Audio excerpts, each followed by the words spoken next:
Welcome to the first episode of Basic Shop Talk. What this playlist is about is lots of times we'll be in the shop and Dad's talking about things and I'm like, whoa, I have no idea what you're talking about right now. Yeah, and I don't always understand when I'm talking, even customers and general people, that they don't understand what I'm talking about. So I'd like to clarify some things. And I do realize that sometimes I need to step back to the basics. So Meray and I are just hanging out here and she's hanging off of the exhaust. What we're going to do is talk all things exhaust today. Perfect.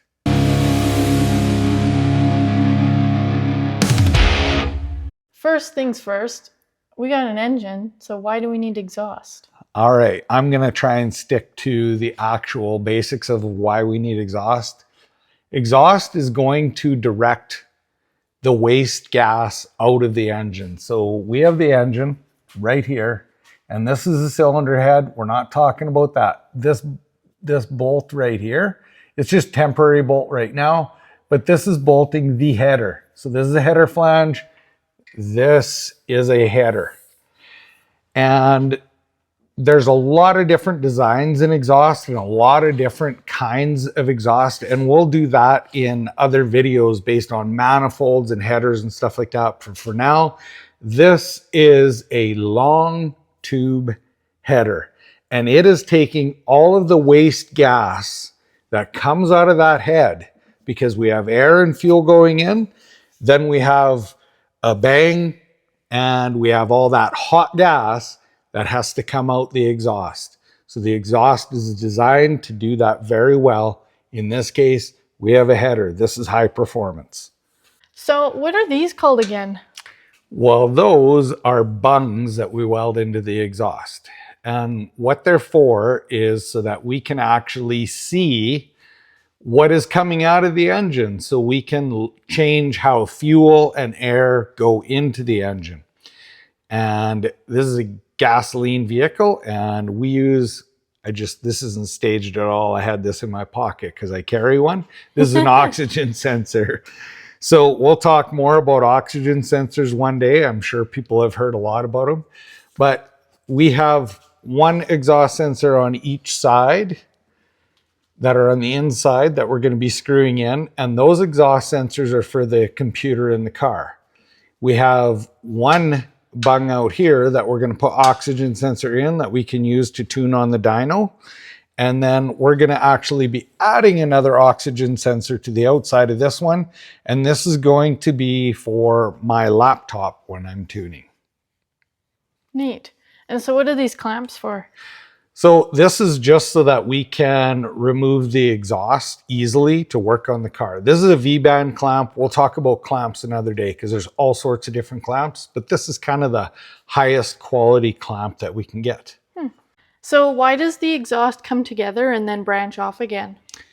Well, I guess I should back up a little bit. I'm going to talk about something that's a little deeper. This isn't total basic, but it's going to help and make sense. I'm going to talk about scavenging. So with a header, we have all the pipes coming off each cylinder going into a collector. In this collector, what happens is we have that big bang from the engine that creates a big explosive pulse that comes out. And behind that explosive pulse that comes out is a low pressure wave. And when this one, say we'll just pretend this one has a big bang go through, low pressure wave, this pipe here, there's a very good chance the exhaust valve is open. And so what happens is as this goes by, when it goes by, that low pressure wave will suck on the other pipe and it will be sucking out whatever other cylinder has an exhaust valve open, and it'll clean the cylinder out. So that's scavenging. So that happens here, as well as it can happen here.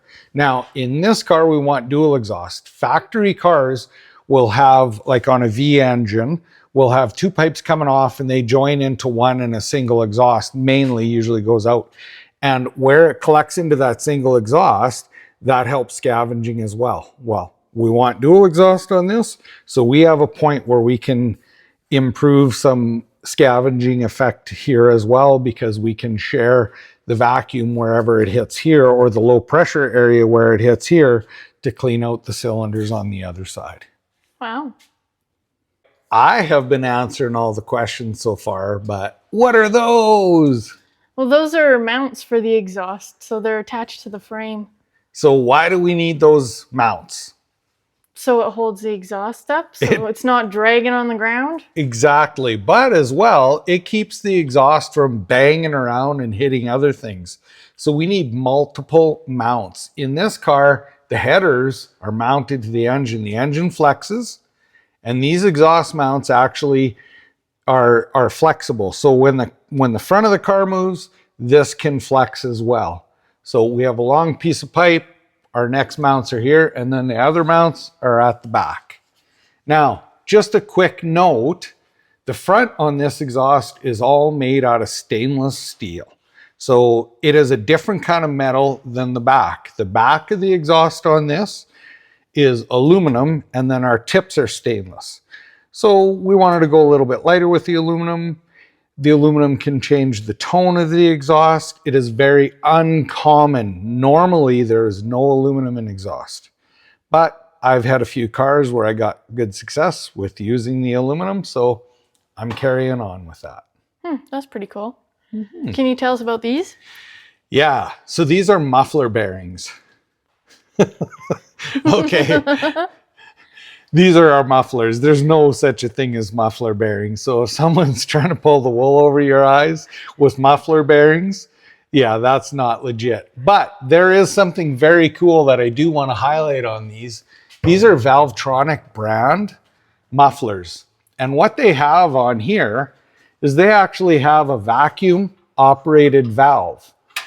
And so when this is under performance, when we hit a certain amount of boost, these valves I'm going to have programmed so that they open up to give full exhaust. So when he's driving around normal, this car will be quiet. But when we really get into it, we can have it where these don't open up, but also when it is under big performance, big load, so that we don't have a restriction, because mufflers make it quiet, but they also can restrict the exhaust and take horsepower away.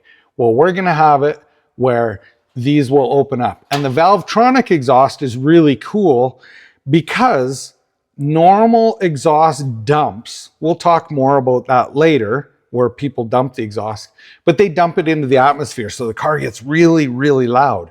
Well, with Valvetronics, they do get louder, but if you take a look here, the exhaust, when it's normally coming through the muffler, goes like this through here. And with the Valvetronic design, when the valve opens, it just goes straight through. So it's still actually staying in the pipe. The exhaust and the noise is staying in that pipe and going out the tailpipe. So it isn't like this thing goes stupid loud. It just has a real nice sound to it, and we're not stealing performance with it. The other thing I would like to show you, I'll get you to hold that, is with these Valvetronic, they come with a vacuum pump.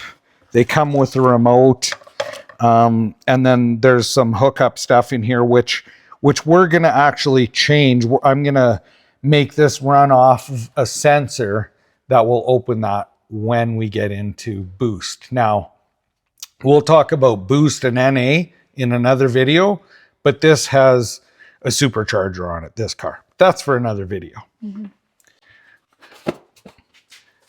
Okay, as we move along, we just have this tubing that comes out the back. And then on this car, it's kind of unique or cool.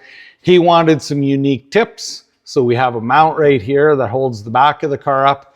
And we have a Zoomie-style tip. So we actually have 4 exhaust ports coming out the back, which I have never had the opportunity to do before. It's super cool. Yeah. I mean, from the side of the car with it down, you can barely see it, but when you look down, it looks like a full-out drag car at the track with Zoomies. Normally, Zoomies are a type of exhaust that are on a full-out, full-blown race car, and these are normally right behind the rear or right behind the front tire. Oh. So we'll look at those another day when we're at the racetrack. Does that change the sound of the exhaust?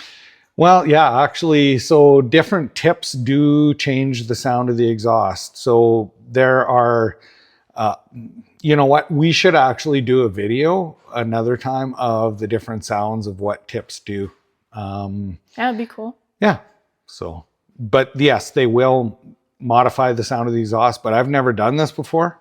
I have no idea what it's going to sound like. I think it's going to be pretty cool. Yeah. I'm really hoping that you learned something about exhaust. I mean, I take it for granted, and I'm glad that I get to share about it. Now, the one thing that I'd really like to ask is, what other videos would you like us to do? Exhaust, I mean, we're covered part of it. We can get more detail on that. But is there something about any other part of the car that you aren't sure that you'd like us to talk about? What did you find about this video? What did you learn? Clarified quite a few things for me, like didn't know there was more than one type of clamp on the exhaust and didn't know much about scavenging.